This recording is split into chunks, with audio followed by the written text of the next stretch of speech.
Ipinaliwanag ng Philippine National Police o PNP na kanila lamang sinusunod ang legal na proseso kaya dinala sa presinto ang driver ng kotse na nakabunggo sa estudyanteng tumalon mula sa isang istasyon ng LRT-1 kamakailan.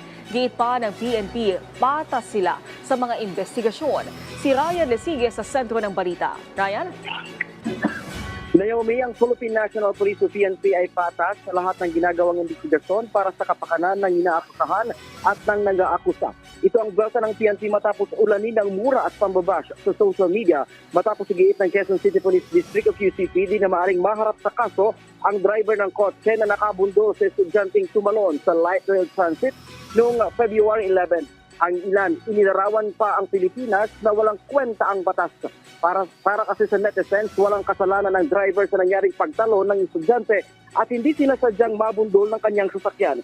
Ang QCPD ipinaliwanag na bahagi lamang ito ng legal na proseso ang pagdala sa driver sa presinto para kuhanan ng salaysay.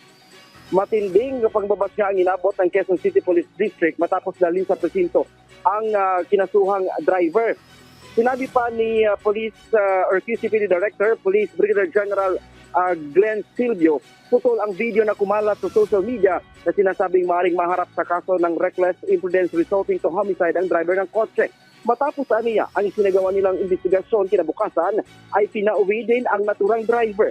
Sinabi din ni PNP Public Information Office Chief Police Brigadier General Randolph Juanyo na base sa isinagawang backtracking sa CCTV, walang nakitang kapabayaan sa panig ng driver sa nasabing insidente. Kumbinsido din niya ang magulang ng biktima na walang pananagutan ang driver sa nangyari sa kanilang anak dahilan para hindi na ito magsampa ng reklamo. Ang Napolcom naman na Naomi, sinabing kailangan ng ripasuhin ang police traffic procedures. Tanong ni Napolcom Chairperson Rafael Calinisan, paanong magkakaroon ng reckless imprudence resulting to homicide kung ang biktima ay galing sa taas?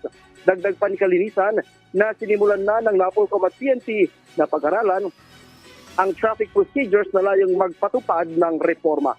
Yan na muna ang pinakaling update mula dito sa Campo Crame. Balik sa iyo, Naomi. Maraming salamat, Ryan Lesigas.